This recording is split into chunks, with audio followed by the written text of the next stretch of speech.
Vietnam एक ऐसा उभरता राष्ट्र है जो अतीत की गहराइयों से प्रेरणा लेकर आधुनिकता की ओर तेजी से अग्रसर हो रहा है। यह देश विश्व मंच पर अपनी मजबूत मौजूदगी दर्ज करते हुए अपनी समृद्ध सांस्कृतिक विरासत को भी संजोए हुए है।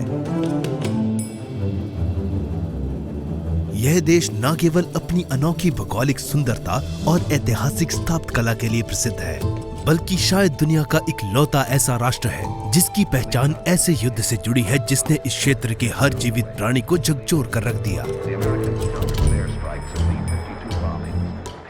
वास्तव में वियतनाम के घने जंगलों की कहानी अधूरी रह जाएगी अगर हम उस कुख्यात युद्ध को नजरअंदाज कर दें जिसे दुनिया भर में वियतनाम वॉर के नाम से जाना जाता है। पर यहाँ वियतनाम में यह अमेरिकन वॉर कहलाता है।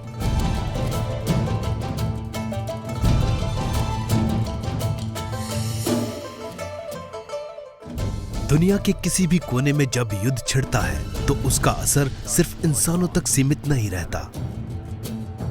मैं अक्सर सोचता हूँ 2 दशकों तक चले उस भीषण युद्ध ने वियतनाम की प्राकृतिक दुनिया को किस रूप से छुआ होगा। आइए इस रोमांचक यात्रा में मेरे साथ चलें, जहां हम भारत के एक अन्य वन्य जीव वैज्ञानिक के साथ मिलकर वियतनाम के जंगलों पर उस युद्ध के प्रभाव को समझेंगे। वियतनाम एक ऐसा देश है जहां उष्णकटिबंधीय निचले इलाके, पहाड़ियां और घने जंगलों से ढके ऊंचे इलाके हैं, जबकि समतल क्षेत्र इसकी भूमि का केवल 20% है। ये लगभग एस आकार का देश इंडो चाइनीज प्रायद्वीप के पूर्वी किनारे पर स्थित है। यह देश 1650 किलोमीटर लंबा है और सबसे संकीर्ण हिस्से में इसकी चौड़ाई लगभग 50 किलोमीटर है। इसके घने वर्षावन और संरक्षित क्षेत्र जैविक विविधता के लिए अपार संभावनाएं रखते हैं और हम इसे खोजने यहाँ आए थे। लेकिन हमारी प्रजाति की दुनिया के लगभग हर कोने में फैली उपस्थिति को देखते हुए किसी भी अन्य जीवित प्राणी का अस्तित्व इस बात पर निर्भर करता है कि उसका उसके क्षेत्र में रहने वाले इंसानों के साथ कैसा संबंध है। युद्धों को बेहतर ढंग से समझने के लिए हमने वियतनाम के युद्ध संग्रहालय को देखने का निर्णय लिया।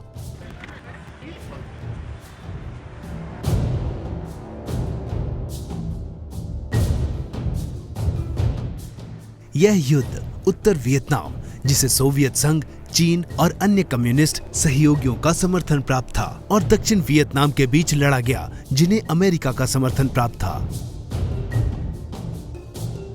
अमेरिका की सरकार द्वारा इस युद्ध में हस्तक्षेप को दक्षिण वियतनाम पर कम्युनिस्ट कब्जा रोकने के प्रयास के रूप में देखा गया। यह उनकी व्यापक नियंत्रण नीति का हिस्सा था, जिसका उद्देश्य कम्युनिज्म के प्रसार को रोकना था।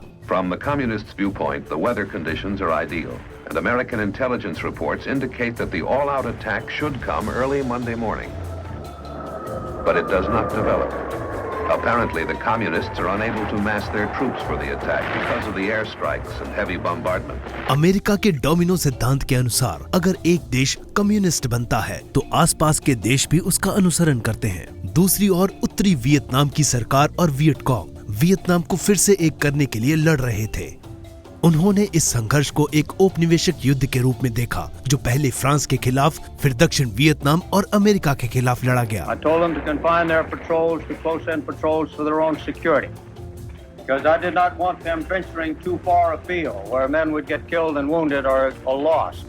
पारंपरिक युद्ध में अमेरिकी ताकत को जानकर वियटकॉन्ग बलों ने जंगलों का फायदा उठाते हुए गोरिल्ला युद्ध नीति अपनाई, जिसके चलते हुए ही सभी आवश्यक बदलाव और तत्कालीन उपाय किए गए।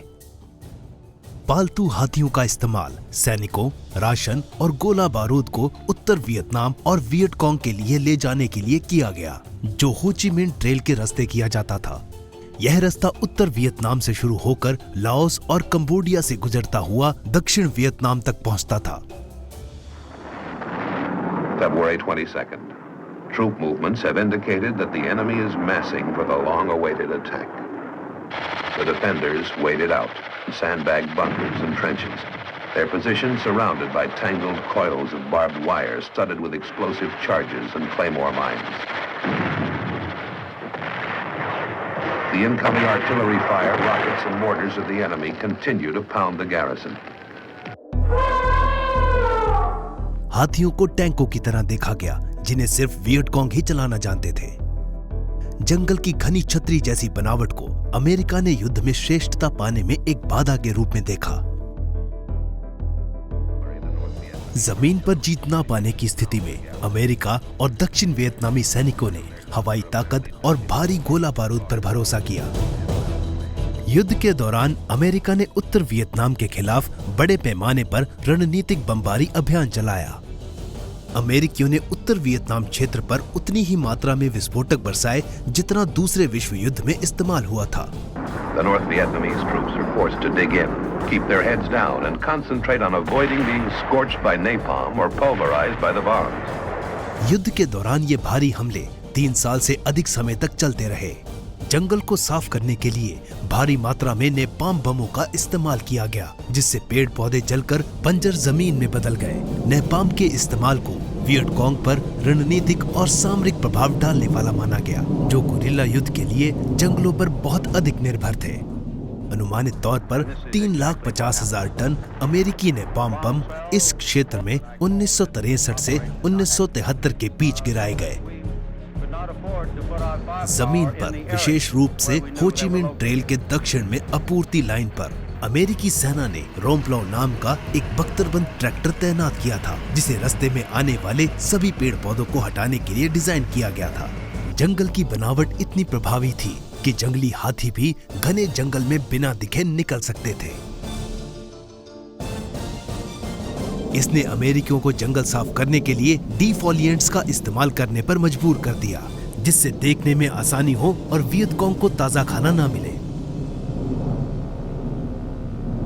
अलग अलग तरह के डिफोलिएंट्स का इस्तेमाल किया गया, जिसमें से सबसे कुख्यात था एजेंट ऑरेंज, जिसे अमेरिकी विमानों से भारी मात्रा में गिराया गया, जो लोगों और वन्य जीवों पर बरसता रहा। IUCN की 1985 की एक प्रेस रिलीज में कहा गया कि 1961 से 1971 के 10 वर्षों में लगभग 72 मिलियन हर्बिसाइड्स, मुख्य रूप से एजेंट ऑरेंज, जंगलों पर ऑपरेशन रैंच हैंड के तहत छिड़का गया। डिफोलिएंट के रूप में हर्बिसाइड्स के उपयोग का वियतनाम के लोगों और उनकी भूमि पर बहुत लंबे समय के लिए बुरा असर पड़ा। अंत में वर्षावनों का एक विशाल क्षेत्र सफलतापूर्वक बंजर जमीन में बदल गया। हाथियों को भी खास तौर पर निशाना बनाया गया, क्योंकि वो वियटकॉन्ग के लिए उपयोगी थे। कई हाथियों को हवाई हमलों में जानबूझकर मारा गया। एक विशेष भयानक घटना में जब अमेरिकी हेलीकॉप्टर की मशीन गन ने काम करना बंद कर दिया, तब जंगली हाथियों को रॉकेट से मार दिया गया। झुंड को मारने के बाद एयर क्रू को नीचे उतरकर हाथी के दांत लाने के लिए कहा गया, जिसे बाद में हेडक्वार्टर्स पहुंचा दिया गया। हवाई हमलों ने जहां लोगों को मारा, वहीं वन्य जीवों को नष्ट किया और पर्यावरण को जहरीला भी बना दिया। हाथियों की तरह देश के अधिकतर वन्य जीवों को ऐसी ही मार झेलनी पड़ी, जिसका सही नुकसान कभी पता नहीं चलेगा। आखिरकार युद्ध अप्रैल 1975 में समाप्त हुआ, जब उत्तर वियतनामी सेना ने साइगोन पर कब्जा कर लिया। इसके अगले वर्ष उत्तर और दक्षिण वियतनाम का पुनः एकीकरण हो गया। लगभग 20 साल लंबा चलने वाला ये युद्ध करीब 58,000 अमेरिकी सैनिकों और लगभग 30 लाख वियतनामी लोगों की जान ले गया, और इकोसिस्टम को हुए अपार नुकसान का तो कभी ठीक से अध्ययन भी नहीं किया गया। इस लंबे युद्ध के अंत तक वियतनाम के लगभग 5वें हिस्से का वन क्षेत्र नष्ट हो चुका था।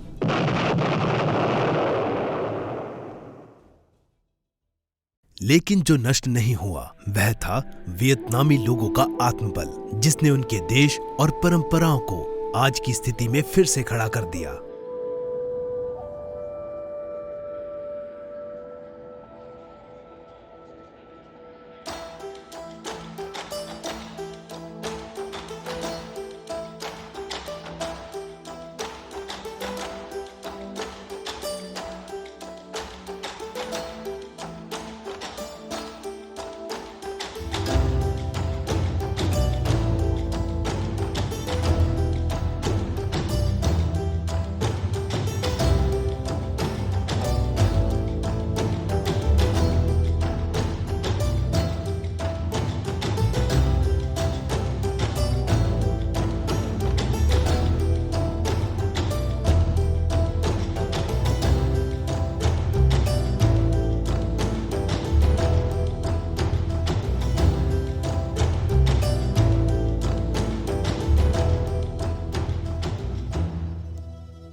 वियतनामी संस्कृति में ड्रैगन की एक बहुत ही अहम भूमिका है और ये वियतनाम की पौराणिक और लोक कथाओं का हिस्सा है।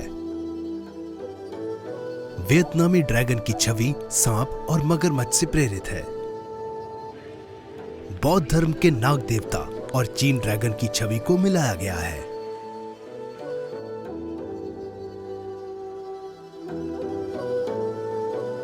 इस ड्रैगन को अमर माना जाता है और भले ही इसकी शक्ल डरावनी लगती हो, लेकिन ये बुराई का प्रतीक नहीं है। इसके उलट वियतनाम में ड्रैगन को हमेशा शक्ति और महानता का प्रतीक माना गया है और इसी कारण यह सबसे ऊंचे और शक्तिशाली व्यक्ति की पहचान बन गया। इसीलिए देश की स्थापना से ही ड्रैगन को वियतनामी राजाओं या शासकों से जोड़ा गया।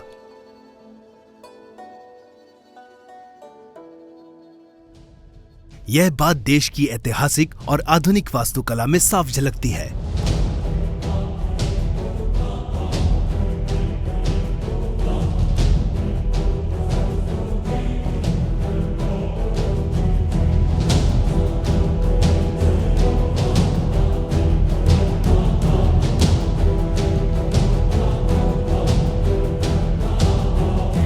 ड्रैगन को प्रकृति की शक्तियों जैसे नदियां, खाड़ियां और पहाड़ियों का प्रतीक भी माना जाता है।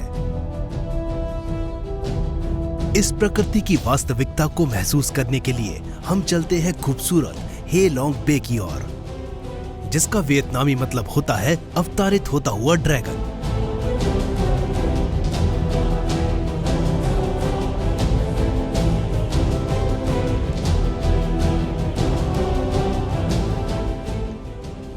वियतनाम के सबसे प्रसिद्ध पर्यटक स्थलों में से एक हे लॉन्ग बे अपनी प्राकृतिक सुंदरता के साथ साथ अपनी जियोलॉजी, हिस्ट्री और आर्कियोलॉजी के मूल्यों के कारण भी पर्यटकों को आकर्षित करता है। पन्ने जैसा पानी और शानदार हरे पहाड़ों का मनमोहक मेल दुनिया भर से पर्यटकों को खींच लाता है। इस अद्भुत प्राकृतिक दृश्य में खुद को खो देना और हकीकत में सपनों में चले जाना बहुत आसान है।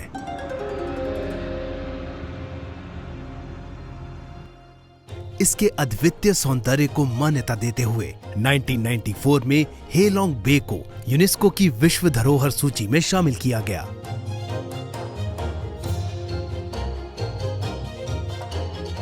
यहां आने वाले पर्यटक क्रूज रात को हे लॉन्ग बे के अंदर ही रुकते हैं ताकि वो इस जगह को पूरी तरह से महसूस कर सकें।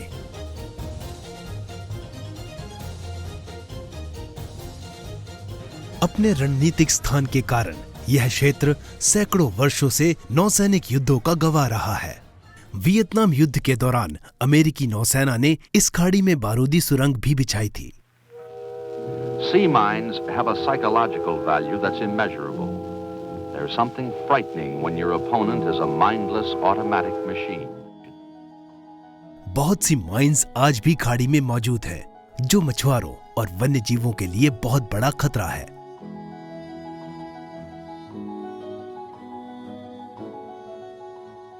हे लॉन्ग बे की विशिष्ट सुंदरता इसके भव्य क्रास्ट संरचना की देन है, जो लगभग 2 करोड़ वर्षों से भी अधिक समय में विकसित हुई है। टेक्टोनिक गतिविधियों का इतिहास 500 मिलियन वर्ष पहले तक देखा जा सकता है। टेक्टोनिक गतिविधियों के कारण यह क्षेत्र गहरे पानी से उथले जल में बदल गया, जिसके कारण इसका पूरा इलाका ऊपर की ओर उठ गया। इसके बाद यह क्षेत्र पहाड़ी इलाकों में बदल गया, जिन्हें लाखों वर्षों की कटाव प्रक्रिया ने धीरे धीरे छोटे द्वीपों का रूप दे दिया। टेक्टोनिक गति, जियोलॉजिकल बनावट, मौसम और ज्वार भाटा की स्थिति, इन सभी तत्वों के अनोखे मेल ने इस मनमोहक और व्यस्मकारी भूदृश्य को जन्म दिया।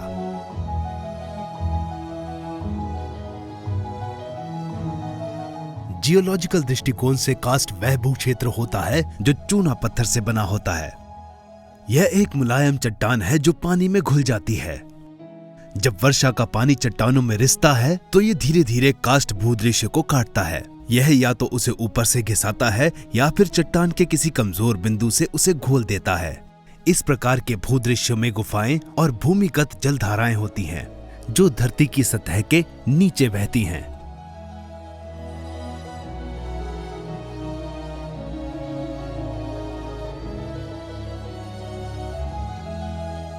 इस खाड़ी में लगभग 2000 छोटे द्वीप हैं, जो आकार और बनावट में एक दूसरे से अलग हैं।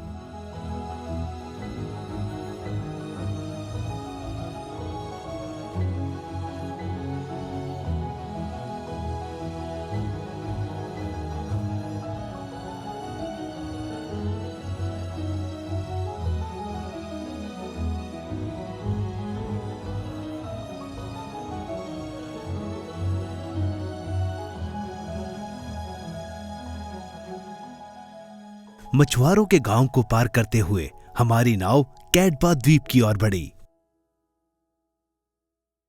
यह एक विशाल क्षेत्र है जिसमें 300 से अधिक छोटे द्वीप शामिल हैं। यह स्थान कयाक में बैठकर गुफाओं के जल को देखने का एक शानदार मौका देता है।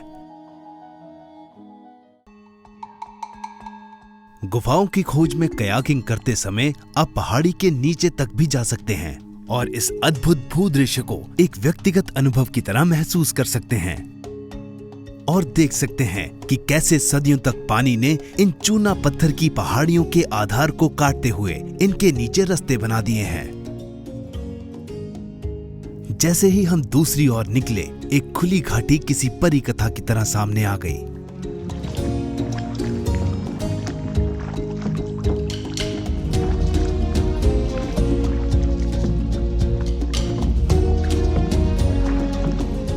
क्योंकि कयाकिंग के दौरान आपको लगातार बाहर रहना होता है, इसीलिए जरूरी सामान जैसे सनस्क्रीन, धूप के चश्मे और एक वाटरप्रूफ कैमरा साथ रखना चाहिए अगर आप अपने अनुभव को रिकॉर्ड करना चाहते हैं।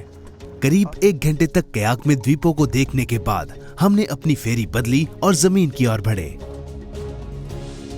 हम रात को वहीं रुके और अगली सुबह कैटबा नेशनल पार्क की यात्रा के लिए खुद को तैयार किया।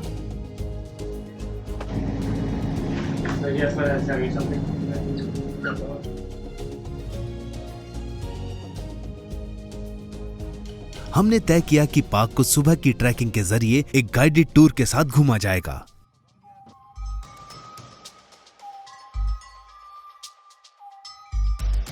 पार्क लगभग 263 वर्ग किलोमीटर में फैला हुआ है और इसमें स्थलीय व समुद्री दोनों पारिस्थितिक तंत्र मौजूद हैं।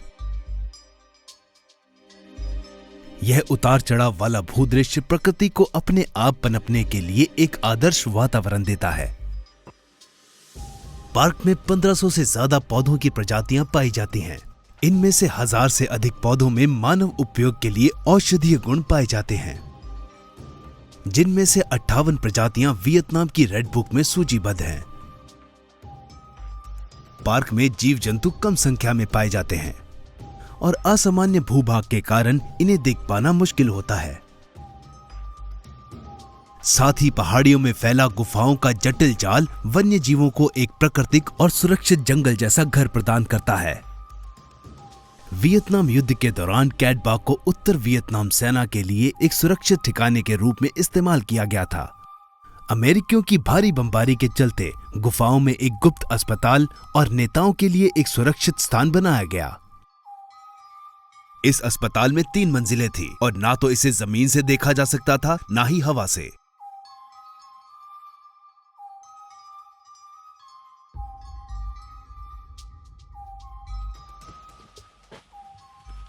आइलैंड इकोसिस्टम होने की वजह से यहाँ की स्थानिकता दर काफी अधिक है। पार्क की प्रमुख प्रजाति है गोल्डन हेडेड लंगूर या कैटबा लंगूर, जो पूरी दुनिया में सिर्फ इसी द्वीप पर पाया जाता है। यहाँ इसकी अनुमानित आबादी 100 से भी कम है और इसी कारण कैटबा लंगूर दुनिया के सबसे दुर्लभ प्राइमेट्स में से एक है। इनका मुख्य आहार पत्तियां होती हैं, जो इनके कुल आहार का 70% हिस्सा बनती हैं। इसके अलावा ये ताजे अंकुर, फूल, छाल और कुछ फल भी खाते हैं। कैटबा लंगूर दिन में सक्रिय रहने वाले जीव हैं और छोटे समूह में रहते हैं। नदियों और स्थायी मीठे पानी के स्रोतों की कमी के कारण यह लंगूर चट्टानों की दरारों में जमे बारिश का पानी और वनस्पति से नमी ग्रहण करते हैं। द्वीप में रहने वाला ये प्राइमेट बेहद कठोर और तीखे चट्टानी भूदृश्य के अनुसार खुद को बखूबी ढाल चुका है। कैटबा लंगूर का निवास स्थान जमीन से इंसानों के लिए अधिकतर पहुंच से बाहर है। कैटबा नेशनल पार्क के आसपास के बोट टूर में ही ज्यादातर कैटबा लंगूर देखे जाते हैं।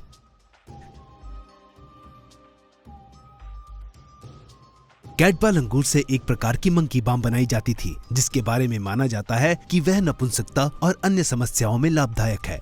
पारंपरिक दवाओं की मांग और अत्यधिक वनों की कटाई के चलते गोल्डन हेडेड लंगूर लगभग विलुप्ति की कगार पर पहुंच गया, जिसकी संख्या 2600 से घटकर फरवरी 2003 में केवल 40 रह गई थी।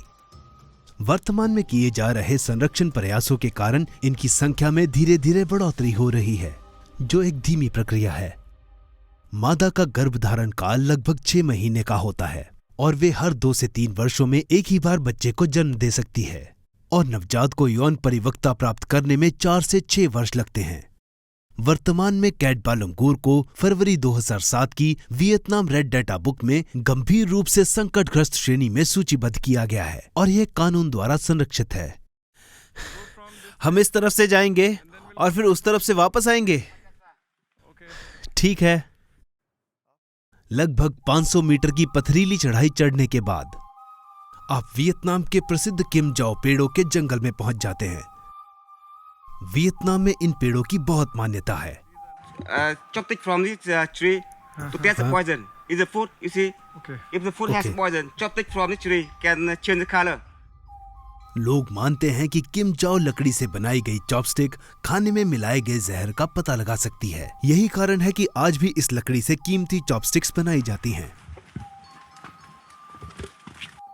ऊंचे ऊंचे सुंदर पेड़ और उनकी घनी छाया पार्क के संरक्षित होने का संदेश दे रहे थे, लेकिन हम तो रास्ते में पेड़ों पर रहने वाले जीवों को देखने के लिए ज्यादा उत्साहित थे।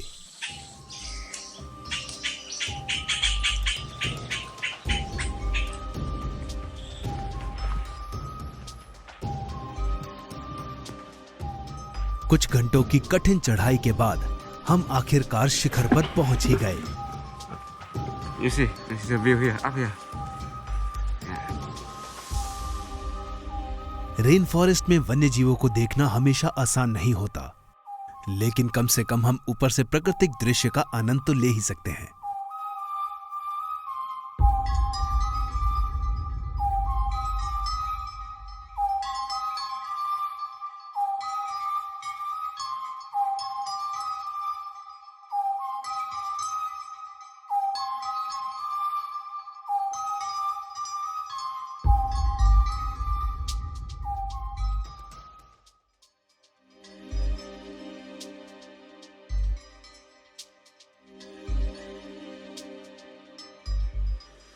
सुबह हम एक फेरी जहाज की मदद से कैटबा द्वीप से निकलकर मुख्य भूमि के हाईफोंग शहर पहुंचे, जो एक बड़ा औद्योगिक क्षेत्र है और वियतनाम का तीसरा सबसे बड़ा शहर है, हनोई और हो ची मिन्ह शहर के बाद। अगले दिन हम निन बिन के लिए निकले, जो एक सुंदर प्रांत है और अपनी ऐतिहासिक वास्तुकला के लिए प्रसिद्ध है। ये प्रकृति की गोद में मौजूद है। हम एक शांतिपूर्ण कंट्री साइड रिजॉर्ट में रुके और आगे की योजना बनाई। अगले 2 दिन हमने सामान्य पर्यटक मार्ग लिया और निन बिन प्रांत की सुखद गति का आनंद लिया।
निन भिन की अद्भुत खूबसूरती को महसूस करने के बाद हमने कुक फोंग नेशनल पार्क के माध्यम से इसके प्राकृतिक चमत्कारों की खोज करने का फैसला किया।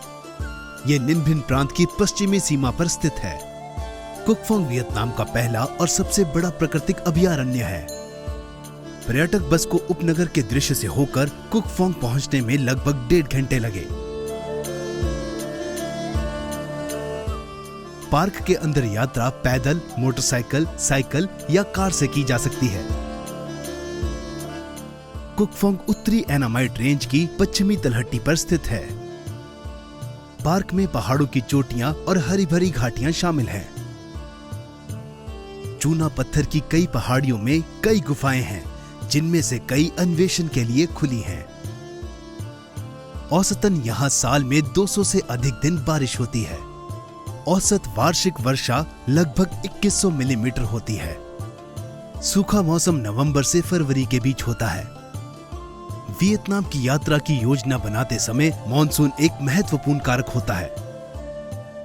संरक्षण की कहानी वियतनाम में 1962 में शुरू हुई, जब कुक फोंग नेशनल पार्क को युद्ध के बीच हो ची मिन्ह ने समर्पित किया, जिन्होंने वियतनामी लोगों को याद दिलाया कि पर्यावरण की रक्षा करना उनके भविष्य की रक्षा करना है। तब से वियतनाम में कई नेशनल पार्क बनाए गए, लेकिन कुक फोंग अब भी सबसे बड़ा है। यहाँ कई प्रकार के पौधे और जानवर हैं, जिनमें कुछ दुर्लभ प्राइमेट प्रजातियां भी शामिल हैं, लेकिन व्यापक शिकार की संस्कृति के कारण इनमें से अधिकांश जीवित रहने के लिए संघर्ष कर रहे हैं और कुछ शायद पहले ही विलुप्त हो चुके हैं। हम यहाँ आवास और जंगल का अनुभव लेने आए थे, साथ ही पार्क में संरक्षण प्रजनन के प्रयासों को देखने के लिए। लेकिन सबसे पहले हमने अन्य देशों से आए यात्रियों के साथ जंगल की खोज करने का निर्णय लिया। पार्क का सामान्य पर्यटन विभिन्न प्राकृतिक रास्तों के आसपास घूमता है, जो प्राचीन ऊंचे पेड़ों तक ले जाता है, जिन्हें पर्यटक नक्शे पर चिन्हित किया गया है, जिनमें से कुछ 1000 साल से भी अधिक पुराने हैं।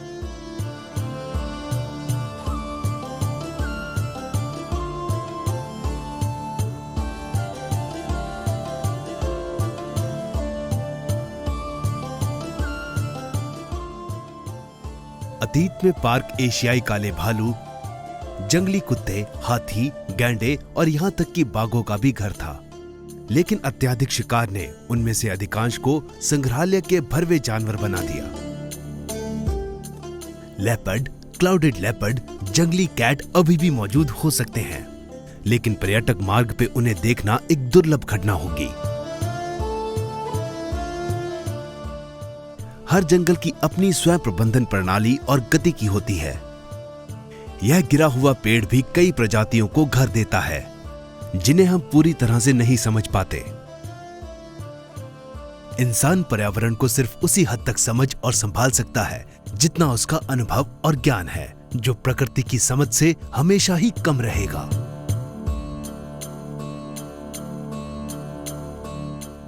अगर किसी प्राकृतिक स्थान को उसके हाल पर छोड़ दिया जाए तो उसमें खुद को ठीक करने और फिर से विकसित होने की पूरी क्षमता होती है। जरूरत सिर्फ सुरक्षा की होती है, ताकि यह स्वाभाविक रूप से प्रकट हो सके। वियतनाम में संरक्षित क्षेत्रों का निर्माण इसी दिशा में एक कदम है। घने जंगलों और विभिन्न प्रकार के फलदार पेड़ों के बावजूद हमें अपने जंगल के सफर के दौरान कोई भी प्राइमेट प्रजाति नहीं मिली। जंगल में प्रजातियों की वर्तमान स्थिति भी इतनी उत्साहजनक नहीं है। वियतनाम कभी इंडो चाइनीज टाइगर का घर था, जो बाघ की एक उपप्रजाति है, और अब अनुमान है कि वियतनाम के जंगलों में इसकी संख्या 5 से भी कम बची है। दूसरे मांसाहारी जानवर भी बहुत कम संख्या में बचे हैं। IUCN की एक रिपोर्ट में पता चला है कि मेनलैंड क्लाउडेड लेपर्ड एक संकटग्रस्त प्रजाति है। अब वियतनाम में जहां वे पहले रहते थे, वहां भी यह गायब हो चुके हैं। जबकि ये प्रजाति पूर्वोत्तर भारत, भूटान, म्यांमार, थाईलैंड और मलेशिया में पाई जाती है, वियतनाम में शायद ये पूरी तरह विलुप्त हो चुकी है।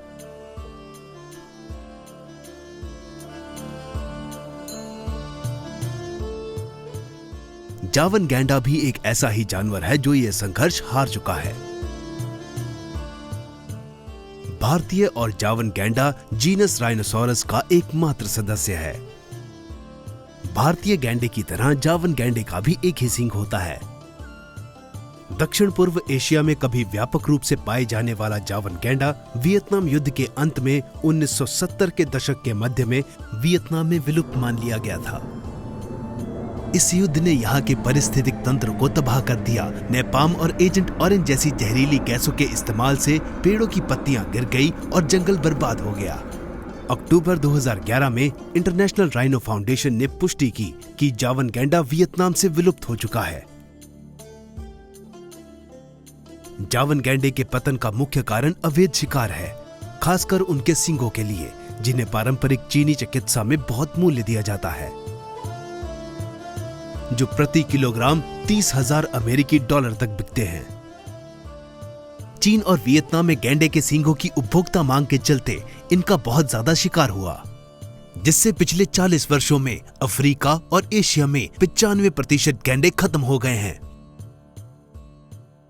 हालांकि हाल ही के समय में भारत और नेपाल ने शिकारियों के खिलाफ अपनी कड़ी कार्रवाई से गैंडे के शिकार को काफी हद तक रोकने में सफलता हासिल की है, जबकि अफ्रीकी देशों में सरकार ने गैंडे को शिकार से बचाने के लिए उनके सींग हटाने शुरू कर दिए हैं। ये संरक्षण का तरीका थोड़ा कठोर जरूर दिखता है, लेकिन इसके बाद अफ्रीका में गैंडों के शिकार में भारी गिरावट देखी गई है। वियतनाम में गैंडे शायद विलुप्त हो गए हैं, लेकिन यहाँ एक राइनोसोरस रैट स्नेक है जो इस नुकसान की पूर्ति करने की कोशिश करता है। इसे ग्रीन यूनिकॉर्न स्नेक भी कहा जाता है। यह सींग वाले नाक वाली स्नेक की प्रजाति लगभग पूरी तरह से वियतनाम के उच्च क्षेत्रों में पाई जाती है। वियतनाम के विभिन्न हिस्सों में विषैले और गैर विषैले सांपों की कई विविध प्रजातियां पाई जाती हैं। अचानक हमने उनमें से एक को जंगल की जमीन पर चलते हुए देखा।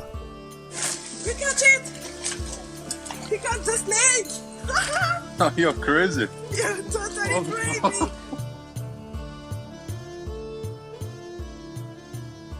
वियतनाम में अब 490 से अधिक सरीसृप की प्रजातियां हैं और हर साल ये सूची और बढ़ रही है। जैसे जैसे नए क्षेत्र खोजे जा रहे हैं और नई नई वैज्ञानिक तकनीकें इस्तेमाल हो रही हैं, नई प्रजातियां सामने आ रही हैं।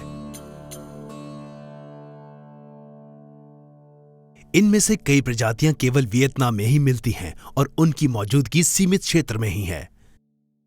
लेकिन अपने पर्यावास के खत्म होने और अत्यधिक शिकार की वजह से यहां ज्यादातर प्रजातियां संकटग्रस्त हैं। वियतनाम में सांप विशेष रूप से खतरे में है और कई विषैले सांपों की प्रजातियों का उपयोग वाइन्स बनाने में किया जाता है, जिसमें कभी कभी बिच्छुओं का स्वाद भी मिलाया जाता है। वियतनाम में सांप को खाने की परंपरा बहुत पुरानी है। माना जाता है कि सांप का मांस मानव शरीर का उच्च तापमान कम करने में और सिर दर्द और पेट की समस्याओं को दूर करने में मदद करता है।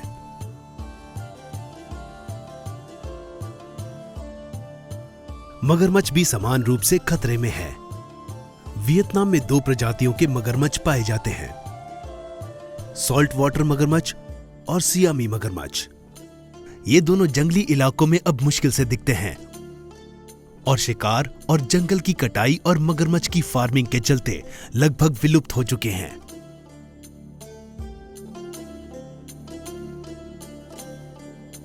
सियामी मगरमच्छ की बड़ी आबादी खाद्य, चमड़े और अन्य मगरमच्छ उत्पादों के स्रोत के रूप में पाली जाती है। फार्मों में इन्हें हजारों की संख्या में पाला जाता है ताकि कई लग्जरी ब्रांड की अंतर्राष्ट्रीय बाजार की मांग पूरी की जा सके।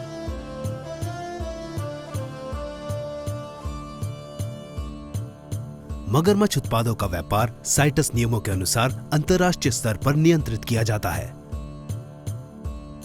हर साल 15 लाख से ज्यादा मगरमच्छ की खालें कानूनी रूप से लगभग 30 देशों में निर्यात की जाती हैं।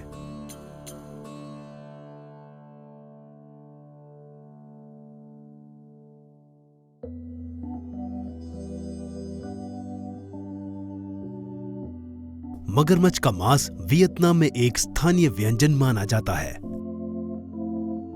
और मगरमच्छ की कई रेसिपी और बारबेक्यू खासकर दक्षिण वियतनाम में पर्यटकों के बीच मशहूर हैं।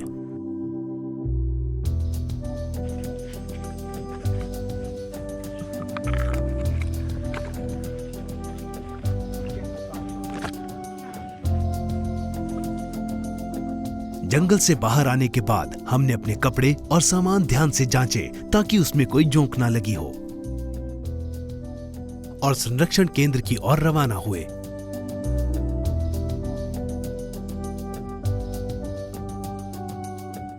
हाल ही के वर्षों में वियतनाम ने पर्यावरण को बचाने की दिशा में सचेत प्रयास किए हैं और नई पीढ़ी अब वन्य जीवों की सुरक्षा को लेकर पहले से ज्यादा जागरूक है। कुक फोंग नेशनल पार्क में स्थित संरक्षण प्रजनन केंद्र इसका प्रतीक है। शायद वियतनाम की प्राकृतिक संपदा में सबसे खास है इसके प्राइमेट्स। वियतनाम में प्राइमेट्स की 25 प्रजातियां पाई जाती हैं, जिनमें से 5 प्रजातियां केवल यहीं पाई जाती हैं। लेकिन दुख की बात है कि इनमें से 11 प्रजातियां गंभीर रूप से संकटग्रस्त हैं। यह निसंदेह प्राइमेट संरक्षण के लिए दुनिया के सबसे महत्वपूर्ण देशों में से एक है। वियतनाम में बंदरों का शिकार उनके मांस और कुख्यात मंकी ब्रेन सूप के लिए किया जाता है। वियतनाम में अवैध व्यापार के कुछ भाग्यशाली शिकार यहां पाए जा सकते हैं।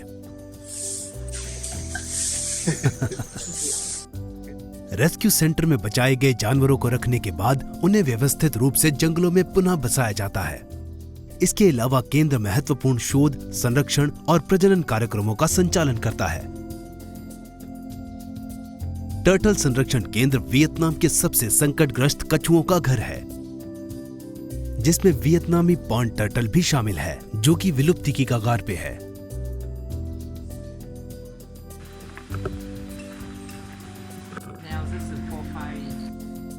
वियतनाम में कछुओं की कई प्रजातियां पाई जाती हैं। हालांकि मगरमच्छों की तरह ही इन कई कछुओं की प्रजातियां भी निवास स्थान के विनाश और अत्यधिक शिकार के कारण विलुप्ति के कगार पे हैं।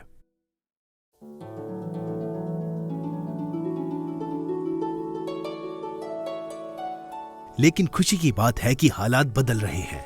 1992 में वियतनामी सरकार ने बंजर पहाड़ियों पर पौधारोपण को बढ़ावा देने और मौजूदा जंगलों को समृद्ध करने के लिए दीर्घकालिक वनारोपण प्रयास शुरू किए। यह कार्यक्रम सफल रहा। 1990 से वियतनाम में वन आवरण का प्रतिशत लगातार बढ़ रहा है। दक्षिण पूर्व एशिया और वियतनाम की लाइमस्टोन पहाड़ियों में जैविक विविधता बहुत अधिक है।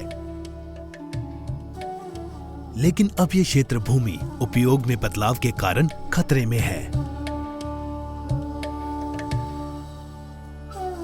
हालांकि शोध से पता चलता है कि यहाँ की जैव विविधता अभी पूरी तरह से ज्ञात नहीं है और यह संदेह उठता है कि लगातार हो रही गिरावट के बावजूद कास्ट क्षेत्र अपनी वन्य जीव विविधता को कितनी देर तक बनाए रख सकता है।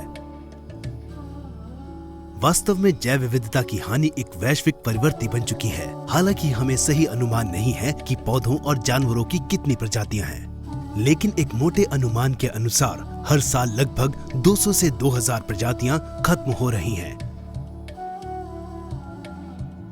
शोध से पता चला है कि वन्य जीवों की गिरावट से अधिक बीमारियां फैल सकती हैं। जैसे जैसे इंसान जंगलों के भीतर गहराई तक जाता है, वैसे वैसे जंगली जानवरों से फैलने वाले रोगों के संपर्क में आने का खतरा बढ़ता है। हाल ही में कई वायरल महामारियों की जड़ें वन्य जीवों से जुड़ी रही हैं। आज ये विशाल दुनिया एक गांव की तरह आपस में जुड़ी हुई है। हर क्षेत्रीय पर्यावरणीय समस्या का वैश्विक प्रभाव हो सकता है। यह सबके हित में है कि पर्यावरण संरक्षण को अंतर्राष्ट्रीय प्राथमिकता बनाया जाए, क्योंकि इसमें अतीत की सारी आर्थिक उपलब्धियों को व्यर्थ करने की क्षमता है।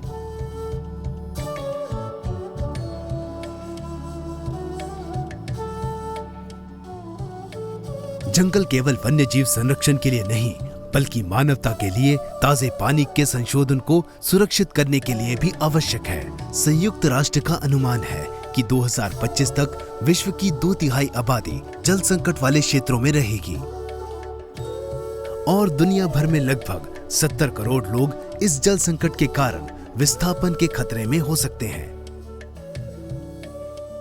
भविष्य में युद्ध तेल या कम्युनिज्म के लिए नहीं, बल्कि ताजे पानी के संसाधनों को हासिल करने के लिए किए जाएंगे।